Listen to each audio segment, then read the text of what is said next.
Hello everyone. तो आप लोग देख सकते हैं कि मुझे मत देखिए प्लीज़, मेरी हालत को इग्नोर कीजिए क्योंकि मैं 2 दिन से बीमार थी, इसीलिए मेरा कोई वीडियो नहीं आया।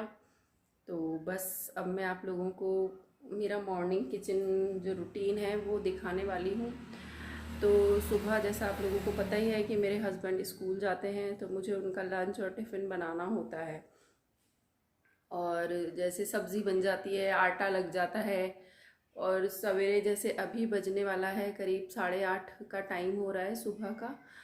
तो बहुत सारा काम तो लगभग इस वक्त तक हो जाता है, लेकिन फिर भी बहुत सारा काम बचा हुआ है।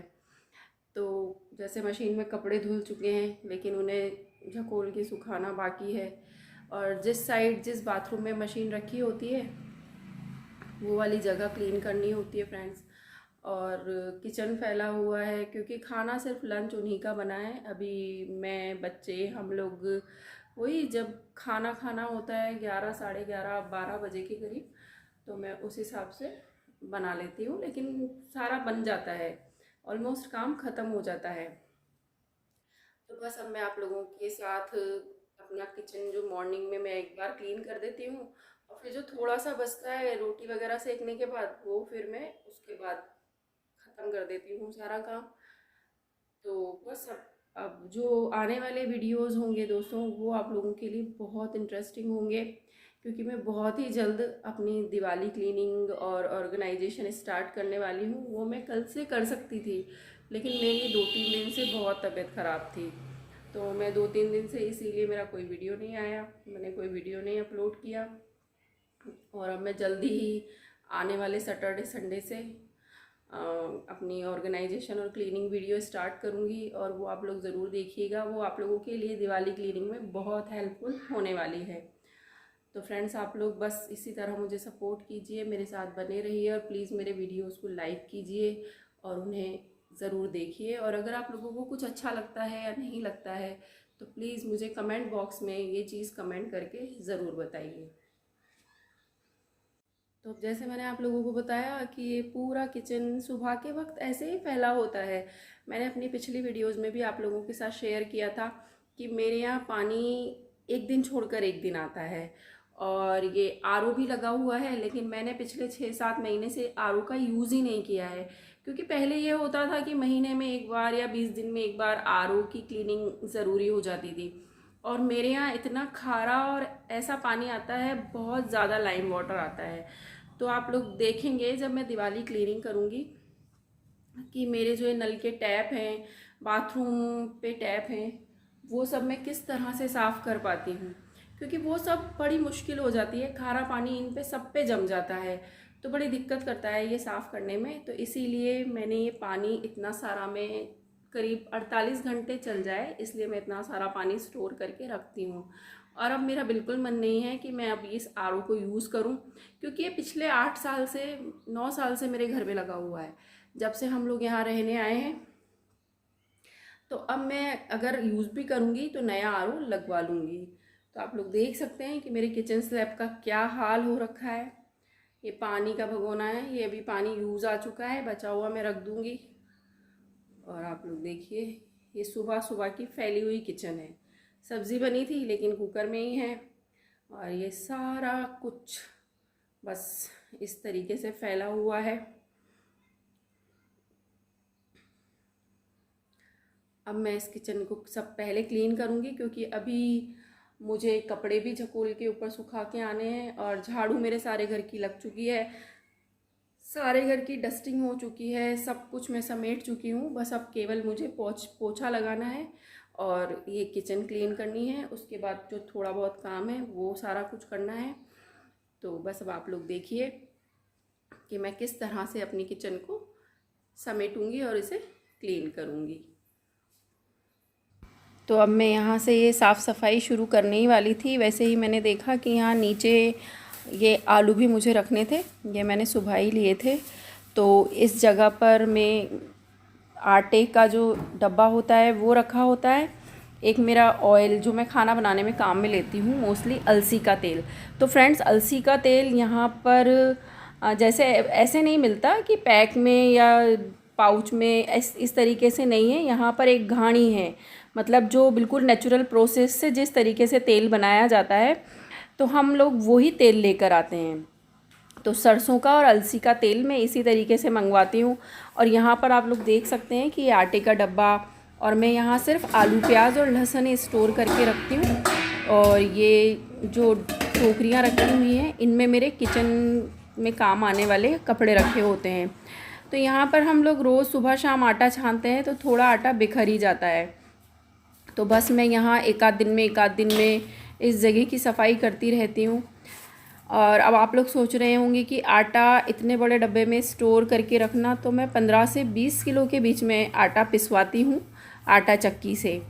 क्योंकि हम लोग अभी वो वाला ट्रेंड हमारे यहाँ, हमारे छोटे शहर में नहीं है कि रेडीमेड 10 किलो का वो लेकर आए बैग और वो बाज़ार का आटा खाने वाला। क्योंकि हम लोग इकट्ठे, मैं पूरे साल भर के लिए करीब 5 क्विंटल गेहूँ खरीदती हूँ, और उन्हीं गेहूँओं को अच्छे से क्लीन करके और ड्रम में उन्हें स्टोर करती हूँ पूरे साल भर के लिए। और इतने ख़रीद लेती हूँ कि जैसे हमेशा कहते हैं कि नया अनाज कभी भी नहीं खाना चाहिए, तो मैं इस हिसाब से गेहूँ स्टोर करती हूँ कि वो करीब मेरे 1.5 साल तक चल जाते हैं। फिर मार्च अप्रैल में जब नया गेहूँ आ जाता है तो हम उसे स्टोर कर लेते हैं, और अगस्त सितंबर तक पुराना वाला ही गेहूँ अपने काम में लेते रहते हैं। क्योंकि नया अनाज गर्म होता है, उसकी तासीर गर्म होती है, इसलिए उसे खाने को अवॉइड ही करना चाहिए। और हम लोग मतलब बचपन से यही देखा है, मम्मी को भी करते हुए, सासू माँ को भी करते हुए, कि बस स्टोर इकट्ठा अनाज, दालें और बाकी सारा राशन। तो मैं दालें, तो पहले क्या होता था, घट्टी पे इन पे 5-5, 10-10 किलो दालें बना ली जाती थी, क्योंकि खेत से सब निकलता था। लेकिन अब मैं दालें इतनी स्टोर नहीं करती हूँ, क्योंकि वो ख़राब हो जाती है, और फिर मेरी 4 लोगों की छोटी सी फैमिली है। लेकिन मैं गेहूँ तो अभी भी उसी तरीके से स्टोर करती हूँ। तो मैंने ये जगह पूरी तरह से साफ़ कर दी है, और बस ये मेरे जगह क्लीन हो गई है। अब मैं बाकी की किचन अपनी साफ़ करूँगी। तो वैसे तो सारा किचन साफ़ ही होता है, लेकिन बस जो सुबह हम चाय से खाना बनाने तक जितना भी फैलारा हो जाता है, उसे साफ़ करना ही पहले ज़रूरी होता है। क्योंकि उसके बाद तो फिर मैं जो बचा हुआ अपने हम तीनों के लिए जो खाना बनाना होता है, रोटियां सेकनी होती है केवल, या कोई सब्ज़ी, जैसे एक सब्ज़ी और बनानी है तो मैं सिर्फ उसे बनाती हूँ। इसके अलावा फिर मेरे पास और कोई एक्स्ट्रा ज़्यादा काम नहीं होता है। तो बस अब मैं ये मिक्सी वगैरह अपनी जगह पर सेट कर दूँगी, क्योंकि मेरा बेटा जिम जाता है, जैसे मैंने आप लोगों को पहले भी अपनी वीडियो में बताया है। तो सुबह उसके लिए बनाना शेक वगैरह बनाना होता है, तो ये मिक्सर और ये इसके जार वार बाहर निकल आते हैं। आप लोग प्लीज़, मैं जिस तरह से बोल पा रही हूँ ना, उसे इग्नोर कीजिएगा, क्योंकि मुझे जो जुकाम खांसी की दिक्कत हुई थी, तो मेरी बोलते बोलते सांस फूलने लगती है। और बस मैं ये सारी चीज़ें यहाँ पर लगा के रख दूँगी। और अब आप लोग देखिए कि मैं किचन क्लीन कर रही हूँ।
फ्रेंड्स, अब मेरा ये किचन लगभग ऑलमोस्ट क्लीन हो चुका है और अब मैं बर्तन साफ़ करूँगी। तो सवेरे के ये इतने सारे बर्तन इकट्ठे हो जाते हैं क्योंकि सुबह दूध, चाय, लंच, नाश्ता और सभी कुछ। तो ये बस सारे बर्तनों को मैं अच्छे से पहले वॉश कर लूँगी और उसके बाद मैं इन्हें साफ़ करूँगी। और अभी आप लोगों के साथ मैंने थोड़े दिनों पहले अपना एक अमेज़ॉन पेंट्री हॉल शेयर किया था दोस्तों, पता नहीं आप लोगों ने देखा कि नहीं। तो बस मैंने जो बर्तन क्लीन करने के लिए लिक्विड मंगवाया था वो 750 ml की 2 बॉटल्स आई थी। मुझे एग्जैक्टली उनका प्राइस अब याद नहीं रहा है, लेकिन वो बहुत अच्छी आई हैं। मतलब वो लिक्विड, ये डिश वॉशर बहुत अच्छा है, आप लोग बिलीव नहीं करेंगे। विम जेल से मुझे ये अच्छा लगा है और इसकी खुशबू भी बहुत अच्छी है, ऑरेंज वाली खुशबू है। तो बस मैंने ये सारे बर्तन अपने इकट्ठे कर लिए हैं। पहले मैं सारे बर्तनों की जूठन हटाती हूँ, उसके बाद अपनी सिंक को अच्छे से मांजती हूँ क्योंकि वो पूरी गंदी हो जाती है। पूरी जूठन, पूरे जूठे बर्तन उसी के अंदर होते हैं। और मैं ये कटोरी में बस ये थोड़ा सा लिक्विड लूँगी और ये बस स्पंज लूँगी। तो आप लोग सोच रहे होंगे कि ये स्पंज ऐसा क्यों है। तो ये स्पंज फ्रेंड्स इसलिए है क्योंकि मैंने जो अपना सोफ़ा है वो कस्टमाइज़ करवाया था। मतलब यहीं लोकल कारपेंटर से ही मैंने अपना सोफ़ा बनवाया था। तो उसके लिए मैंने जो फोम काम में लिया था तो वो बहुत सारा बच गया था। तो फिर वो जो फोम के टुकड़े थे, तो जो बारीक बारीक टुकड़े थे वो तो मैंने कैंची से काट काट के और वो जो रैक्रॉन वाली रुई आती है उसके साथ भर के तो मैंने अपने कुशन्स बना लिए थे। बहुत सारे कुशन्स बन गए थे। और इसके अलावा जो ऐसे टुकड़े बच गए थे जो थोड़े फ्लैट टुकड़े थे या छोटे टुकड़े थे, और फिर मैं इतने सारों का क्या करती। तो फिर मैंने वो ये बर्तन धोने के लिए, बर्तन साफ़ करने के लिए रख लिए हैं। और ये बहुत अच्छे हैं फ्रेंड्स, मतलब बहुत अच्छे से इनसे मेरे बर्तन पूरे साफ़ हो जाते हैं, इसीलिए मैंने ये टुकड़े अपने साथ रखे हुए हैं। और अब बस मेरे बर्तन क्लीन हो जाएंगे, उसके बाद बस मेरी किचन का काम लगभग ख़त्म हो जाएगा। फिर मैं अपने सारे घर का पोछा लगाऊंगी और जो थोड़ा बहुत बचा हुआ काम है उसे मैं फिनिश कर दूंगी। तो आप लोग ये जो देख रहे होंगे ना, ये टोकरा, ये पानी के स्टैंड्स हैं, ये दाग लग जाते हैं भारी पानी के। तो बस अब आप लोग देख सकते हैं कि मेरा किचन बिल्कुल क्लीन है। इस भगोने में सिर्फ थोड़ा सा पानी है, इसलिए मैं उसे अभी काम में ले लूँगी। और अब सिर्फ मुझे नहाने के बाद जो खाना हम लोगों को खाना है उतनी सी रोटियां बनानी है। और बस ये थोड़ी सी जगह गंदी होगी जो गैस के आसपास की है, बस वो सब है। क्योंकि मैं समेट देती हूँ, मैं बाद के लिए बचा के कोई काम नहीं रखती हूँ कि आराम से कर लूँगी या हो जाएगा, क्योंकि फिर और भी बहुत सारे काम करने होते हैं। और अभी तो ऑब्वियसली दिवाली आने वाली है। तो फ्रेंड्स, अगर आप लोगों को मेरी ये वीडियो अच्छी लगी है तो प्लीज़ इसे लाइक कीजिए, शेयर कीजिए और सब्सक्राइब कीजिए। Thank you for watching. और प्लीज़ मेरे वीडियोज़ को देखिए और उन्हें सपोर्ट कीजिए।